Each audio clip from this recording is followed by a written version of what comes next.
আটা এবং মুরগির মাংস দিয়ে আজকে আপনাদের সাথে খুবই মজার একটি নাস্তার রেসিপি শেয়ার করব। এই নাস্তাটি আপনারা বাচ্চাদের টিফিনে তৈরি করে দিতে পারেন। এছাড়া চাইলে বিকেলের নাস্তায়ও ঝটপট করে তৈরি করে নিতে পারবেন। বাচ্চা থেকে বড় সবাই কিন্তু খেতে অনেক বেশি পছন্দ করবে। নাস্তাটি তৈরি করার জন্য প্রথমে আমি একটা বাটিতে নিয়ে নেব হাফ কাপ কুসুম গরম পানি, এরপর দিয়ে দিব 1/4 কাপ চিনি, হাফ চামচ লবণ, এরপর দেব 1 চামচ ইস্ট এবং 2 চামচ দিয়ে দেব গুঁড়া দুধ।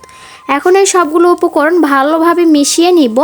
এরপর এখানে আমি দিয়ে দিব আটা। এখানে আমি 1 কাপ আটা দিয়েছি। এখন হাত দিয়ে ভালোভাবে মাখিয়ে নিব। আপনারা এখানে আপনাদের প্রয়োজন মতো আটা অথবা ময়দা দিয়ে দিবেন। এই ডোটা তৈরি করতে আমার 1 কাপের থেকে বেশি আটা লেগেছে। এখন এই ডোটার ভিতরে আমি 1 চামচ দিয়ে দিব সয়াবিন তেল। তেল দিয়ে এখন আমি আবারও 5 থেকে 6 মিনিটের মতো এটাকে ভালোভাবে মাখিয়ে নিব।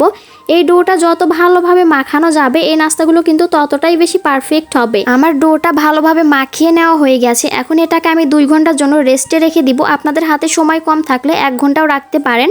এখন আমি চিকেনের পুর তৈরি করে নিব। প্যানে দিয়েছি 1 চামচ সয়াবিন তেল, এরপর দিয়ে দিলাম হাড় ছাড়া মুরগির মাংস। মুরগির মাংসগুলোকে আমি ছোট ছোট করে কেটে নিয়েছি। এরপর দিয়েছি একটা বড় সাইজের পেঁয়াজ কুচি এবং 2টা দিয়েছি কাঁচামরিচ কুচি। তেলের সাথে মুরগির মাংসটা একটু ভেজে নিয়েছি। এরপর এখানে 1 চামচ আদা রসুন বাটা দিব, হাফ চামচ দেব কালো গোলমরিচ গুঁড়া, হাফ চামচ লাল মরিচ গুঁড়া, 1 চামচ সয়া সস এবং 1 চামচ দিয়ে দিব টমেটো সস। স্বাদ মতো লবণ দিয়েছি। এখন নেড়ে চেড়ে চিকেনটা ভেজে নিব। এখানে কিন্তু একটুও পানি দেওয়া যাবে না, পানি ছাড়াই চিকেনটা ভেজে নিতে হবে। চিকেনটা চুলা থেকে নামানোর আগে এখানে দিয়ে দিব 2 চামচ মেয়োনিজ দিয়ে আর একটু সময় ভেজে নিব।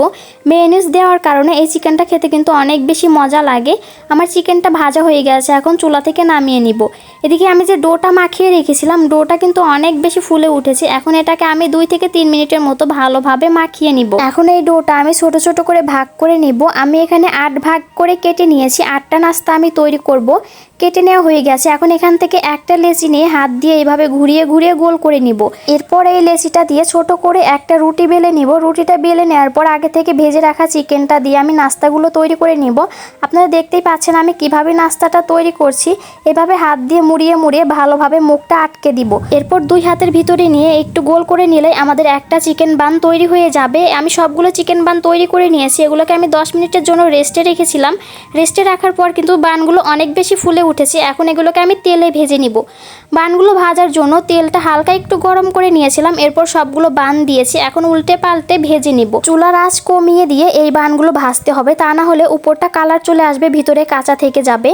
আমার সবগুলো চিকেন বান ভাজা হয়ে গেছে। কালারটা কিন্তু খুবই সুন্দর হয়েছে। আমি একটা চিকেন বান আপনাদের সাথে একটু ভেঙে শেয়ার করছি যে ভিতরটা কতটা বেশি পারফেক্ট হয়েছে। বাচ্চাদের টিফিনে যদি এই চিকেন বানগুলো তৈরি করে দেন, বাচ্চারা একদম টিফিন বক্স খালি করে নিয়ে আসবে। বিকেলের চায়ের সাথেও এই চিকেন বানগুলো তৈরি করে নিতে পারেন। ছোট থেকে বড় সবাই একদম কাড়াকাড়ি করে খেয়ে নিবে। আমার আজকের এই চিকেন বানের রেসিপিটা আপনাদের কাছে কেমন লেগেছে কমেন্ট করে জানাবেন। রেসিপি ভালো লাগলে শেয়ার করে দিবেন।